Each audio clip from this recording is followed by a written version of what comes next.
Good evening. Welcome to the last reading in the series associated with the Frost Place Conference on Poetry and Teaching. I'm Dawn Potter. I direct the conference, and I'm thrilled tonight to present Teresa Carson.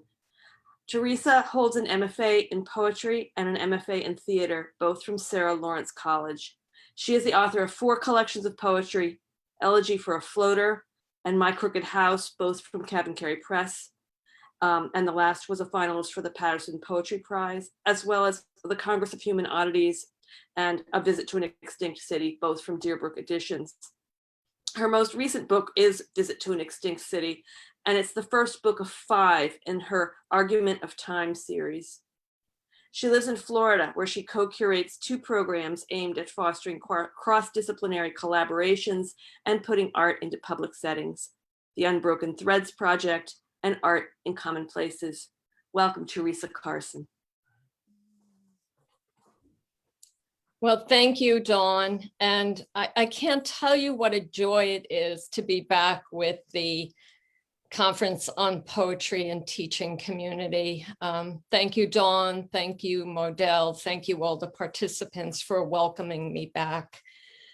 And I'm going to read 7 poems. I'm going to read 5 from Visit to an Extinct City, which came out in January.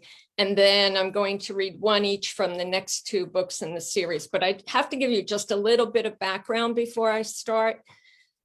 This series of 5 books began in 2014 when John and I went to Italy for the first time. And as usual, I had this ridiculously long list of places and things I wanted to see. And high on that list was Pompeii or Herculaneum, because I wanted to see an extinct city. You don't get to see them in the United States. And we just couldn't fit it in. And although I tried every which way possible, we just couldn't fit it in. And then I remembered that I had read somewhere about this extinct city, Ostia Antica, which was very close to Rome, but not as well known as Pompeii or Herculaneum. So I said to John, come on, it's a 20-minute train ride. We'll spend an hour there. And then I can go back to the United States and say I saw an extinct city. That's not exactly how the day went.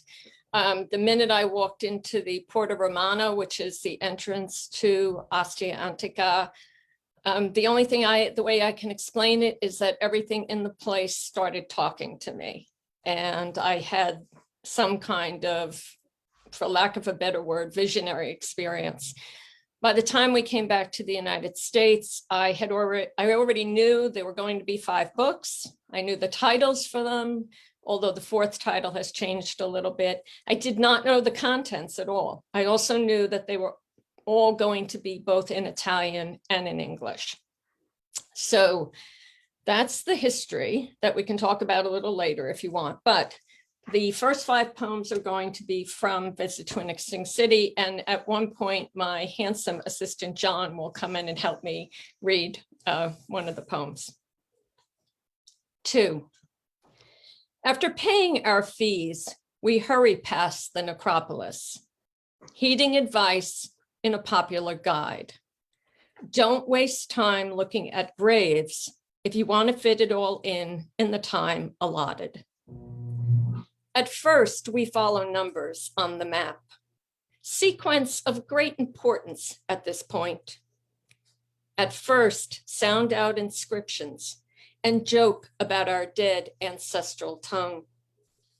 At first, play pickup sticks with history, removing without rhyme or reason the premiere of Ovid's Medea in the theater. Yes, yes, the boisterous crowd hissing her evil deed. St. Augustine's vision in the house of his dying mother.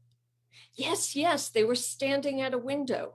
Could it have been in that house, or there, or one of those? Pius IX's 6 visits when Ostia belonged to the Vatican. Wonder how many objects went straight into its museums. Oh, look, the 24-seat public latrine. What a laugh. Can you believe they shat side by side? Each noun reminds us of a noun seen at another time somewhere else. Yes, yes, we're figuring out this place, adding ourselves to stories as we go along. Stories to tell time and again at home. The day won't be a complete flop after all. 4. Aeneas lands at the mouth of the Tiber. Settlement becomes colony. Jupiter, Juno, Minerva. The river changes its course. You keep Rome fed. All grain comes through you. Invaders take over, leave. Pirates sack, leave. Saracens, emperors, popes. Cartwheels carve ruts into basalt blocks. Salts rise from the ground, dissolve cement. Fortunes made and lost, loved ones found and lost. Medea, Ovid's only play, disappears without a trace. But his poems are handed down in many tongues. Layers of dirt turn into layers of time. St. Augustine writes that his mother and he panted with the mouth of our heart. Buildings fall and no one picks them up. The book once loved, no longer opened. The streets fill with rubble. Tomorrow will not be like today. Order slips into order of a different kind. Marble gravestones, inscriptions intact, reused as drainage lids. Absence takes over from presence. Ionaria, described as a frivolous girl in graffiti, withers to a name derived from first month of the Roman calendar. The river dries up, the empire falls. The Cardo becomes overgrown. Intrusive roots crack tufa blocks. Growth turns into decay, turns into growth. Back and forth blurs into a single line until decay wins out. No one remembers what sacrifice to make to the gods to change unfavorable winds. No one's left to sweep the sand. The upper floor of the insula becomes the ground. You stick to time-honored ways, but have a mind of your own. The imprint of roads that existed before the Roman grid becomes hard to find. Animals burrow, birds nest. The connection between carved symbols, branch, stick, and bracelet, no longer clear. Hands and minds never stop trying to keep things from going away. Tourists pick up loose tesserae as souvenirs. You're seen from a window. Myths replace history. 7.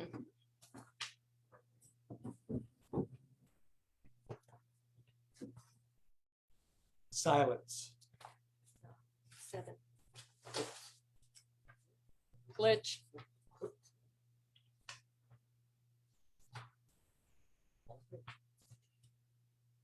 There's nobody else. No guard stops. No sign warns. Wide doorway, freestanding counter, fragments of paint, debris. We translate traces Tavern, bakery, home. into what the space was used for. Merchants, wives, sailors, tourists, slaves. And by whom. Never sure our versions mean a thing. What if no one remembers? Not much of what we've read turns out to be of use in this area of disorder. Why did we come here? I don't know anyone here. Time passes. It must, right? We don't stick together. Nothing holds me. Nothing lets me go. John goes down one dark passageway. I another. Whenever he's out of sight, I worry about not finding him, about forever, about lost without him, as if keeping in sight the only way to stay found. Our words die out.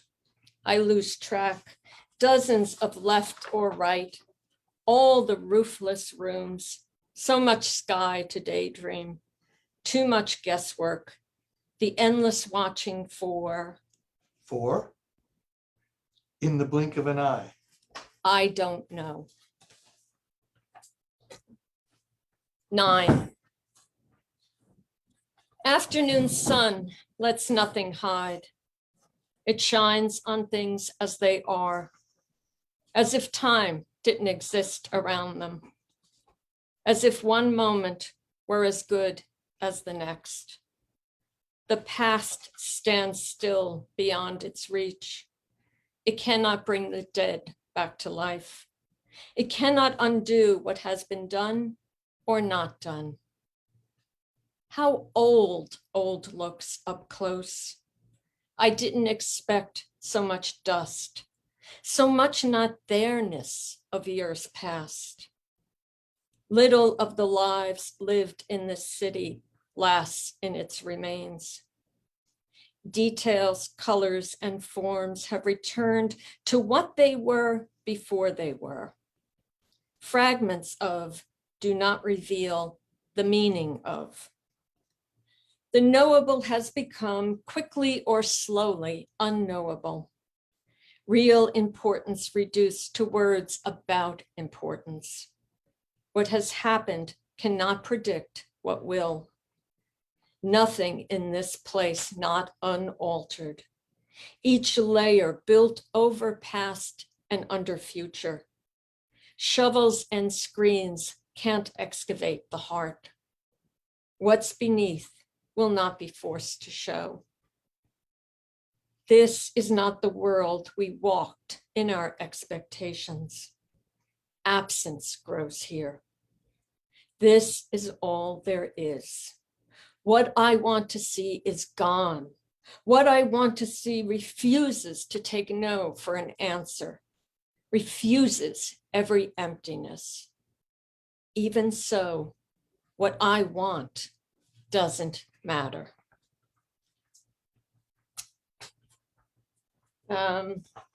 So the second book is titled Metamorphosis, Book 16, and it's a little bit of a joke because Ovid's Metamorphosis is 15 books. So this is book 16. And this was triggered by, I discovered a sarcophagus in the Metropolitan Museum in New York, the Endymion sarcophagus that was excavated at Ostia. And it got me to really thinking about how we take these objects out of context, as special funerary objects, and then all of that is lost, you know, the history of the object and who it was made for. So on our second trip to Ostia, John and I went to an acropolis near Ostia called Isola Sacra. And this poem is about that day. Necropolis, corpse city. Uncertain directions for last bit. Lido Centro to Isola Sacra. Stranger who speaks English says, take that bus. The driver who doesn't nods when John names the stop, then doesn't say a word when it comes up.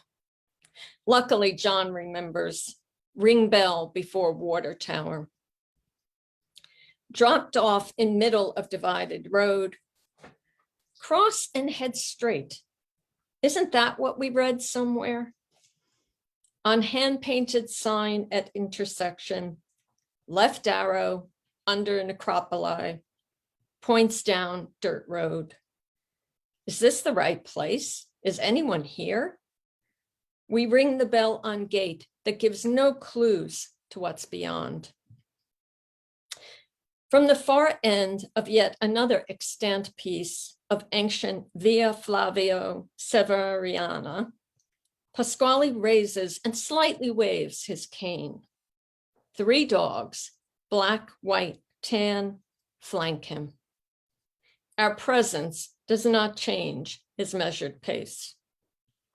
Usually impatient to get where I'm going, I'm not.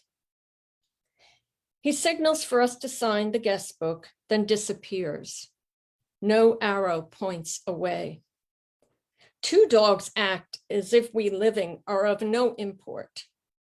But the black dog guides us around and through, row upon row, block upon block, lanes, courtyards.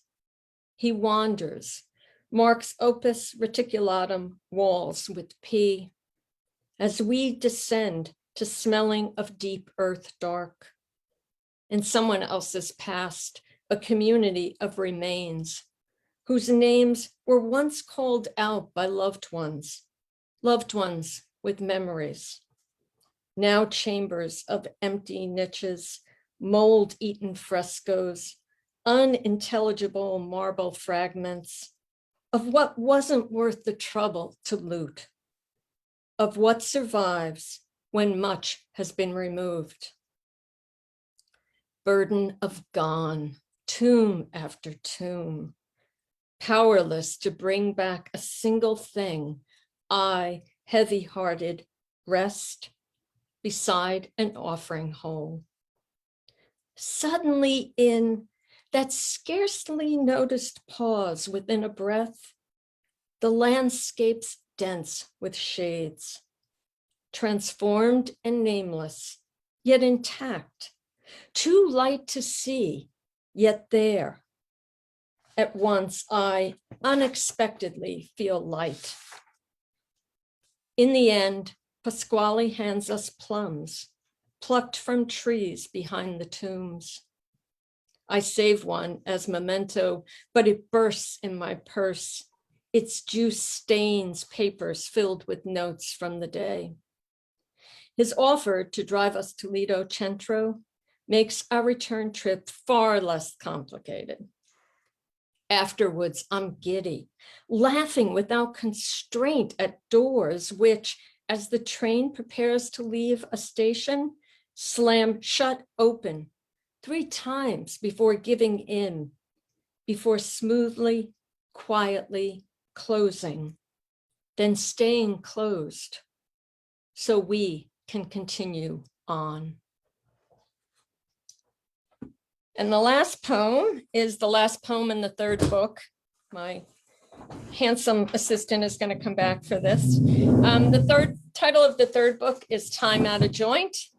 And it was triggered by the fact that I realized on one of the trips that how much Mussolini had transformed both the landscape of Rome and of Ostia. And that what I thought I was seeing was not really what I was seeing. And I was writing this during the Trump administration, so you can imagine it was a little scary. So it's the last poem in the book.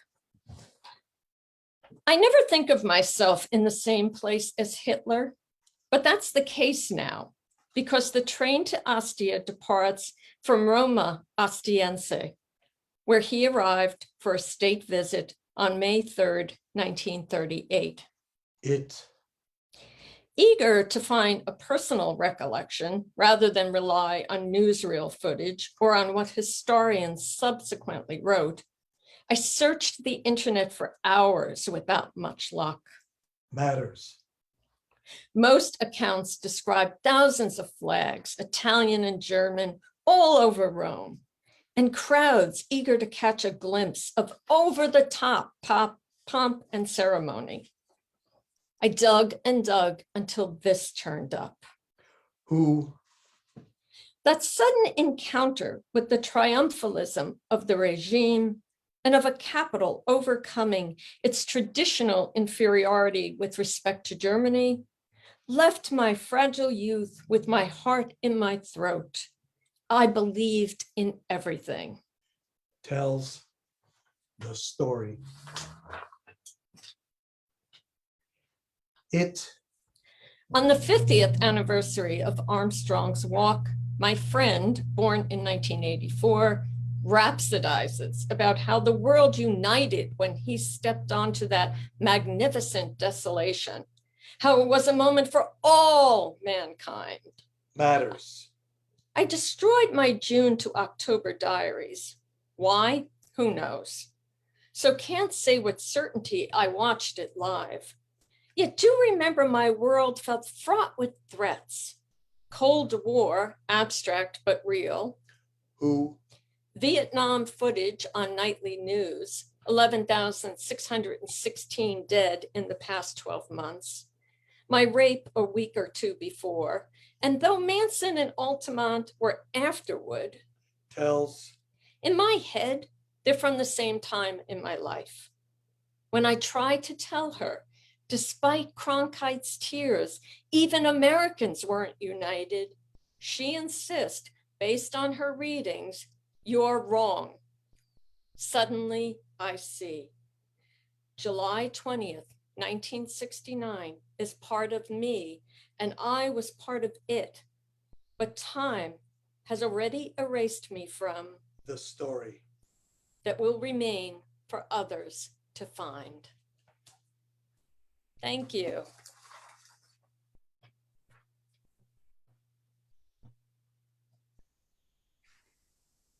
Thank you so much for joining us for this reading series. I'm hoping that next year we'll be in the barn and that some of you will be there with us. Have a good evening.